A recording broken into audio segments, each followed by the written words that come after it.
delegates on the dais, leaders of tomorrow. A very good evening to all of you.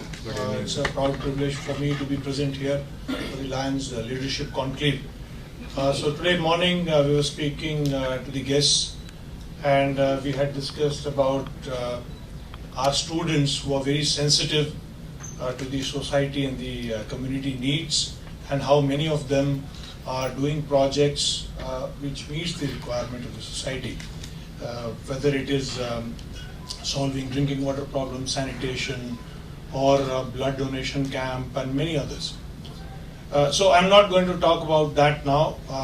I'm going to switch to leadership. I think that is something which comes naturally, and the second reason is I'm not prepared for this talk. So, what exactly is leadership? Everybody is aware. If I've seen some question paper somewhere where it says give 10 good qualities of a leader, and you answer 1 to 10 and you get good marks. But that is not how leadership is learned. It has to be experienced, and I'm sure there are many books some of you must have read about leadership. As the times change, the requirements of a leader also changes. As the situation changes, the requirements for a leader to behave in a particular manner also changes. So I'm just going to narrate one small experience. Maybe I think it will give you some kind of an insight into what is prevalent today in society and what kind of traits maybe a leader must have. So this is some time ago when I was in the Navy, and we were very happy with our training working on board naval ships, and we used to have this shore appointment coming back to the shore, handling different kind of responsibilities. But at the same time, what was realized was this naval warships, when they come to the dock for repairs or maintenance, that was being handled by the employees of the state, and therefore the productivity was very low, and these workers would work when there is overtime or OT. And overtime means double the wages, so naturally that is much more attractive. So your session would start at, your working hours would start at about 8:30, and people would nicely reach the ship by 9:30, and just while away some time, and then it was tea time, going back and then coming back again. So it was hardly about 1.5 hour on board ship, and the rest of the time was either lunch time, siesta, or tea.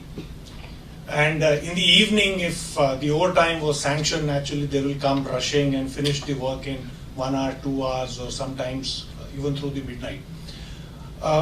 So this was creating a lot of problem for the warships, which had this very strict deadline to be ready. You had a problem, come back in the middle of the night, you expect things to be sorted out, and then you go back again into the sea. But that was not happening because of this kind of work culture at the shore. So the naval officers were told that you go and take charge of these production units. So each one was in charge of a large production unit.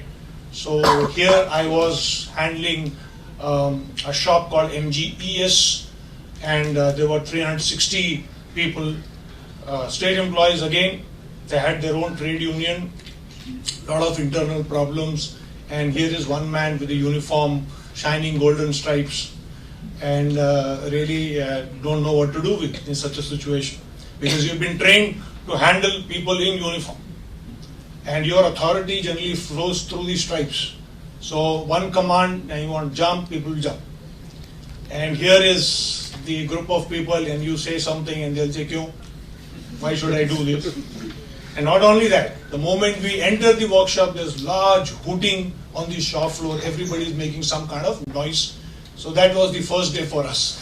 Actually, we were summoned, we were told there'll be one guy, big boss, admiral, superintendent, go and meet him. So we all went in groups and asking each other a lot of questions, and we said, "Oh, let's face the old man and let's see what he says." And we entered his cabin in good numbers. He offered us some tea, and he says, "All right, shoot." So we said, "Sir, this is the first time. We are not trained to handle civilians, and they have their different rule books. Not same doesn't apply to our people. So what do we do?" And he just kept quiet for some time and says, she shrugged his shoulders, said, I don't know. He says, all I know is that the productivity must improve and I should hear no complaints. Dismissed. And all of us were sent back. So we had no orders, no directions, except to that productivity must go high and no complaints. So we each went back to our workshop and each one of analyzed the situation in our own workshops in the production center. One thing was very clear, that nobody will obey you just because you are wearing an officer's uniform. You will have to prove yourself to them. That means you will have to show them that you are better than them. And you will have to earn your respect. And once you have done that, only then people would start listening to you. So that was the task ahead. And we did it slowly, gradually. We never wore the uniform again in the workshop. We were always in the downgrades, they call it, or it's overall. And these guys would go work in different shifts. You go down there, it will be very hot, very humid, noisy, sometimes filled with smoke, water in the bilges, etc. And they will be working in that condition. And you need to sit with them, maybe look at the drawing, give some directions, and slowly and gradually you started proving yourself, showing that you knew more and you could sustain that kind of hardship that they were already doing. Then the respect started coming. So what I'm trying to tell the leaders of tomorrow, all those who are sitting here, this kind of leadership is also called the adaptive leadership, where you need to adapt to the situation. Sometimes when time is short, there is no time for consultancy, there is an urgency. You shout at the top of a voice and you get work done. You don't listen to anybody then, because the job has to be done then and there, otherwise there is a huge price to pay. At times, when you have a large planning horizon, things have to be done 6 months down the line. You can call for a meeting, especially the senior people, give them full respect, listen to them, plan it well, again go back to them with the draft plan, discuss. That is a different kind of a style, because when you have time, you want everybody to participate and everybody should feel that they are contributing to the organizational goal. This is where I would like to stop here today. I think we are going to listen to a lot of eminent speakers today, and I can see some of you are a little drowsy, and therefore I like to stop. I know the Saturday fever is kicking in.